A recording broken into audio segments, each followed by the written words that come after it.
Hi everybody. So I know I keep saying I'm going to make videos more often so I can keep everybody up to date, and then life just gets so crazy I never get a chance to do it.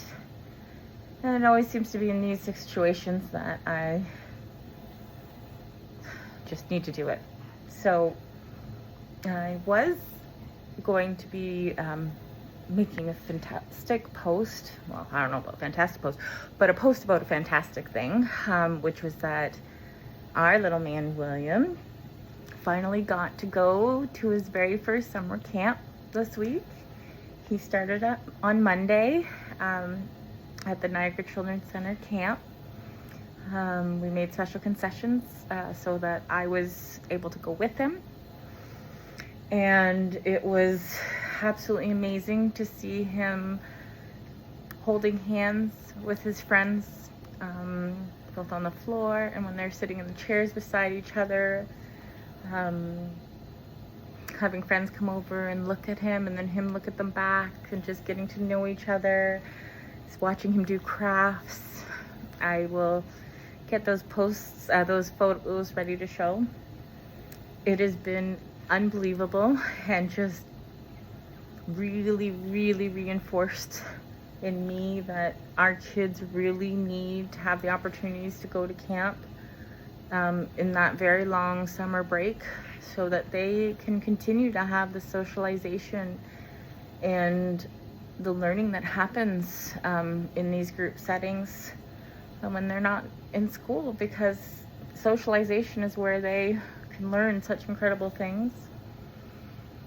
We were having a great day today at Disney Day, and then the unexpected happened.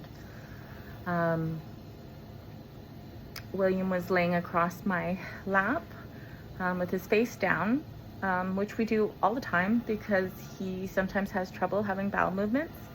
So the pressure of laying his belly kind of along my legs, it helps.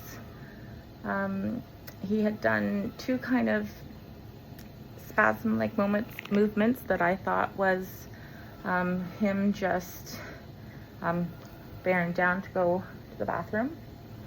I'd received a phone call, so I was talking at the time and rubbing his back. And then I realized that all his limbs had gone cold and had changed color, or were changing color, and they'd gone purple. So I flipped him over and realized that his trach was out and he was completely unresponsive. For those that go through this, I am grateful that I'd had experiences going into the OR with him when they had put him under. So I knew that even though his eyes were slightly open, there was nothing there. And because I think I would have just been confused by that if I hadn't seen it before. But there was no pulse, and he has horrible granulomas that are around his trach. So when they, amazing staff at the camp, I love you guys so much. The nurse, our camp nurse, was absolutely incredible, working with me and everybody, getting everything together, and Brittany getting just not even a hesitation. As soon as I said call 911, was on the phone as we're getting stuff sorted.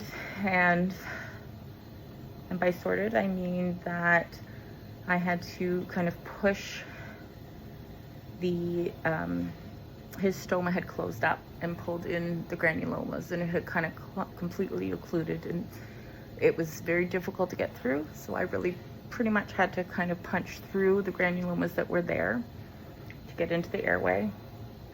And then out of our go bag, I was able to grab our bag that we attach and get our oxygen tank hooked up to that and crank that up to the highest it goes, which is 6 liters, and was able to start bagging him while the nurse was able to start compressions.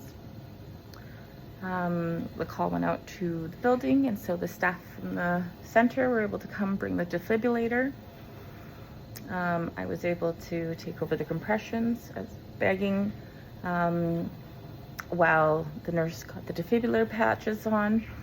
and then somebody was taking over compressions from me, and the defibrillator had a chance, and we got him back. And it didn't have to use the defibrillator. The defibrillator did a reading, and there was a pulse again. We were able to get him back.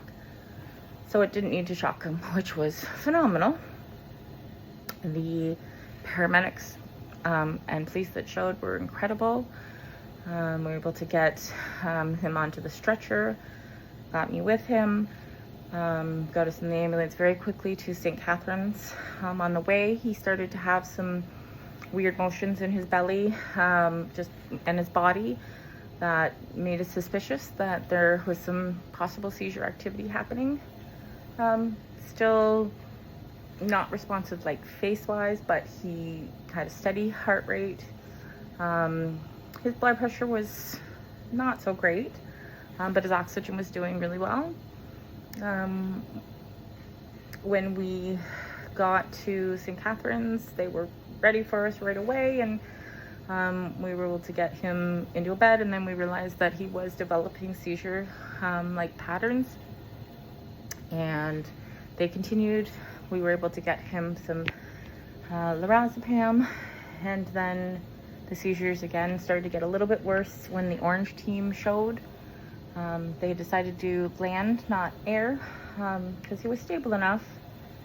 And they were absolutely incredible too. I can't thank the Niagara hospital staff enough for being so efficient at getting us connected with Mac. And the first time ever in the St. Catharines ER, I'm happy to say, they had a nurse that was willing and able to access his pediatric port for the first time. So that was absolutely incredible to get that going so that he could get those meds right away. He ended up having to have some Keppra on the way to McMaster. But the team got him here and was able to get him upstairs to the PICU right away, where they are so familiar with him. And it was just a relief to see that, like, they knew right away what was him and what wasn't. He's been hooked to an EEG since we got here, so we're monitoring his brain activity. It's looking pretty good. He's been able to start have his meds via his J-tube. He is on the ventilator, not fighting it, which is usually a good indicator. He's still kind of coasting. He's had a lot of medication, so he's kind of stoned, but he's also doing a lot of kind of just staring at the ceiling right now. So the truth is, we're not going to know for a little bit if there's any lasting damage, because it was a good few minutes that he went without any oxygen.